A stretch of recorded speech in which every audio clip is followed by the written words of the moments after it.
Today we have a Grove GMK 4100L all-terrain crane. This was made by TWH and it's in 1/50th scale.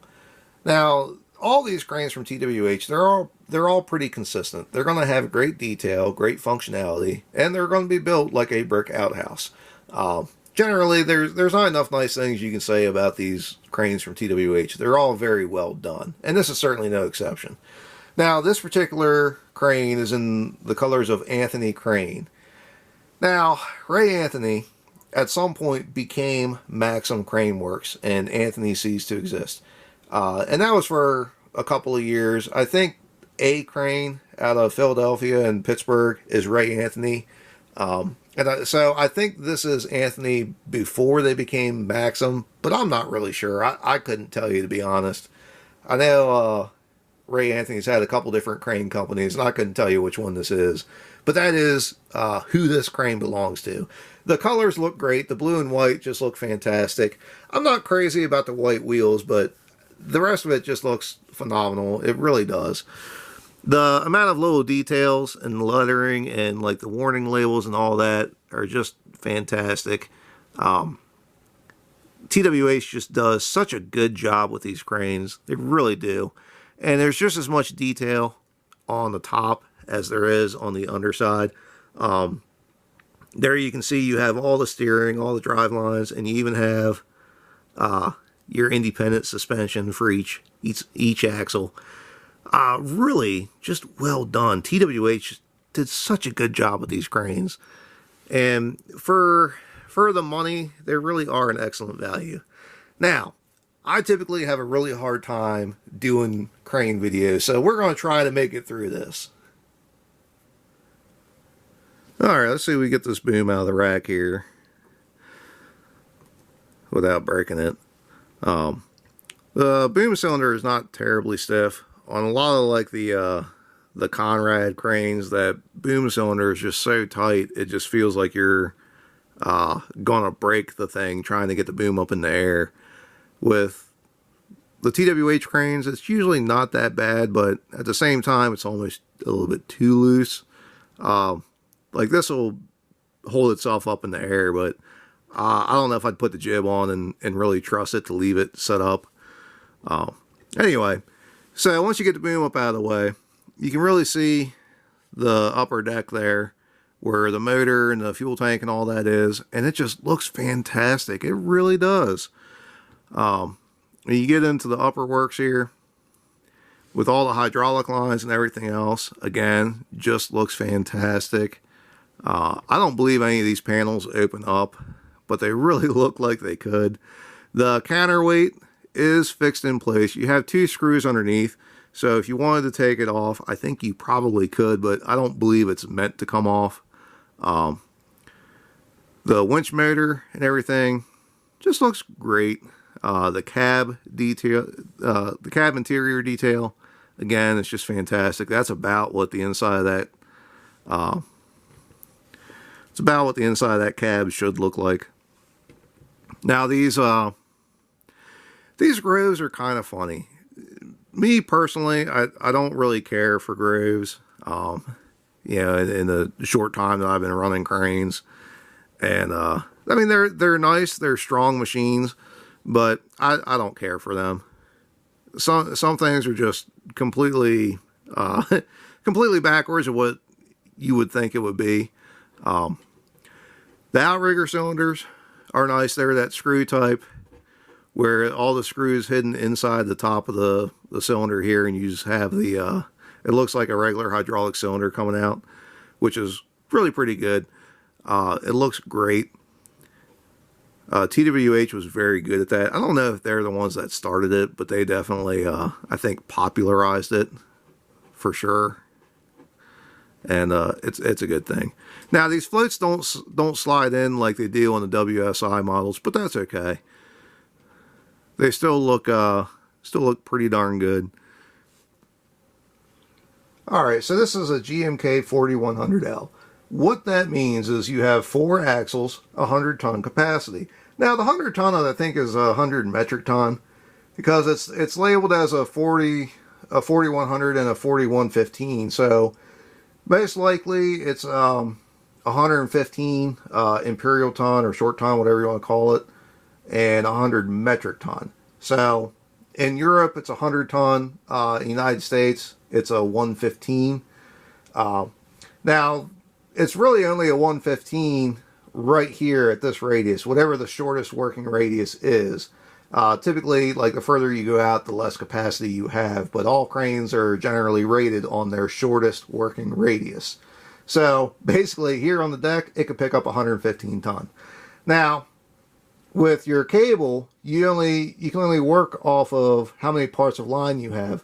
So suppose your working strength, like your capacity or your line pool of your cables, like for example, 15,000 pounds. Over here we have 3 parts of line that comes down once, goes back up to the tip, and then comes back down to the becket on the block. You have 3 parts, so that's 15, 30, 45,000 pounds. So right here, with full counterweight, you could pick up 45,000 pounds. Now the boom has 197 feet of main. So that's 1, 2, 3, 4. Wait, can't count. 1, 2, 3, 4, 5. 6 sections.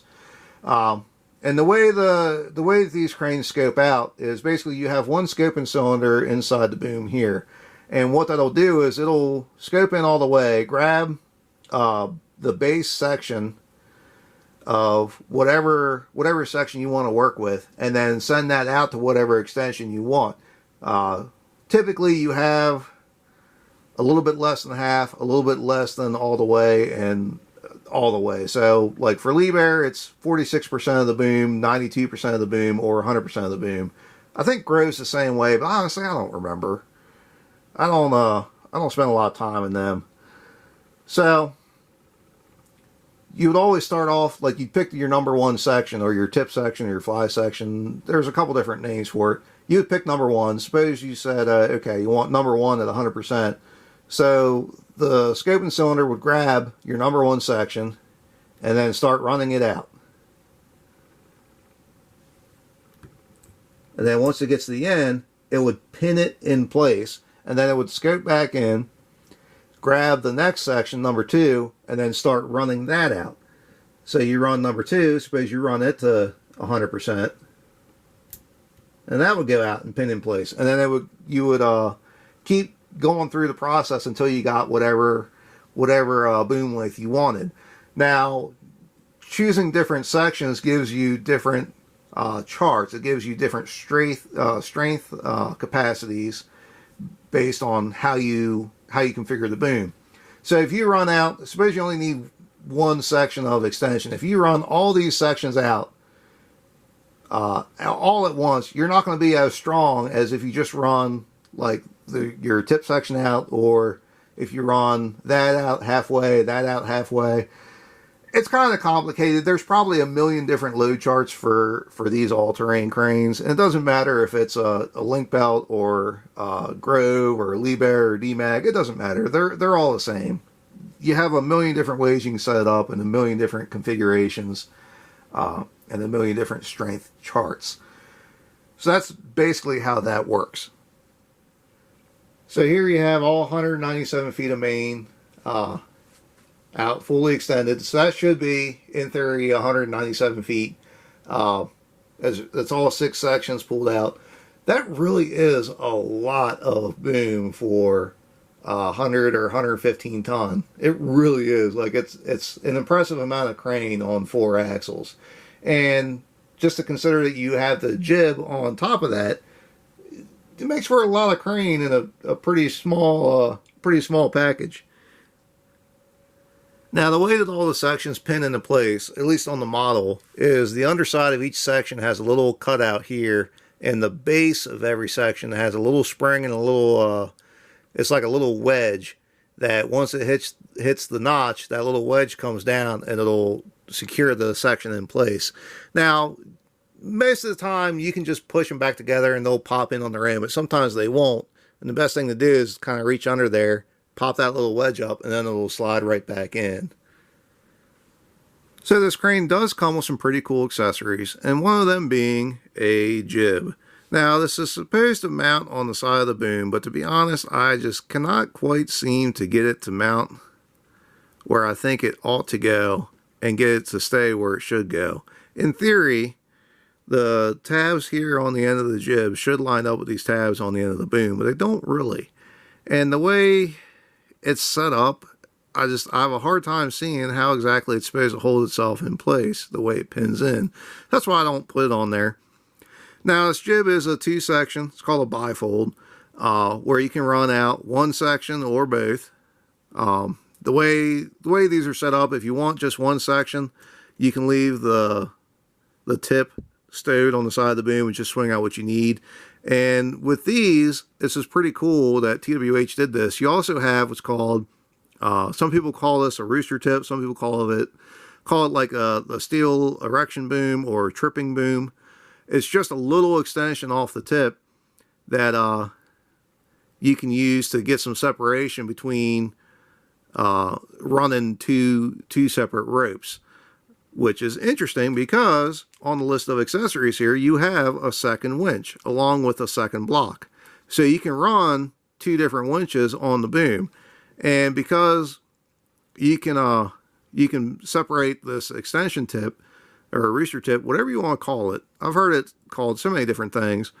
You can run 3 parts on your tip and then, 3 parts on the tip of the boom and then run a single, or probably you can run 2 parts on this for tripping like tanks, or if you got something goofy you got to pick up. It's really cool that you can do that through the model. Now, this is called a luffing. Well, it's not a luffing jib. Some people call it a luffing jib. Basically, you have a cylinder so that you can change the angle of your jib basically at will. You can go to whatever you want, whenever you want. It'll boom down. What's interesting about the Groves is that the luffing cylinder is on the bottom of the jib, where Liebherr, I'm pretty sure DMAG and Link Belt are all on the top. So it's kind of interesting to have that from Grove. So one of the things I really love about these TWH cranes is the little finer details. They just tickle me to death. I love how just accurate and true to life they are. If they're not perfect, that's fine, but they really do look good. Like, so here, this little black panel is your outrigger controls, and then right below that you have the e-stop. It's just a little red button, so if something goes wrong, it's on the side of the crane, you pop that and it kills the motor. That's just cool. All the warning labels and everything that's stuck all over the place is cool. If you look in the lower cab, you can see, just barely, the fire extinguisher in between the seats. That's just cool. Up here you have the wire reel. So basically you have electronic safety devices up in here. I think the boom angle sensor's up in there too. I don't remember, a couple of different things. And plus your electrical connections for the jib. So all that is a hard line that runs to the tip. As it scopes out, it'll unwind itself. And the same thing here. This is the hydraulic hose reel. So the hydraulic hose is just run to the luffing cylinder on the jib. And as you scope out, this reel will unwind, and as you go back in, it brings it back, brings the lines back in. So it's cool to have those on the side of the boom. Like I said, I really like these TWH cranes. They really are an excellent value for the money. It's kind of weird that the counterweights are fixed in place, and as far as I can tell, they're just one cast piece. But it's still, I don't think that takes away too much from the rest of the crane. I think it really is just a great model. The amount of detail is just through the roof. It really is. It's cool that it comes with the accessories that it does. And it really is a shame that TWH went out of business, but Weiss Brothers, who I think are the W in TWH, they're making cranes again, making models again, and they're doing just as good a job, if not better, than TWH.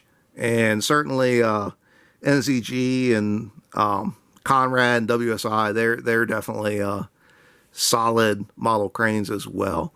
Anyway, that's about all I got for this. If you have any questions or comments, feel free to ask. If there's something you'd like to see, let me know. I might just have it. If you want to see what else I got, please subscribe to Maryland Construction Diecast, and thanks for watching.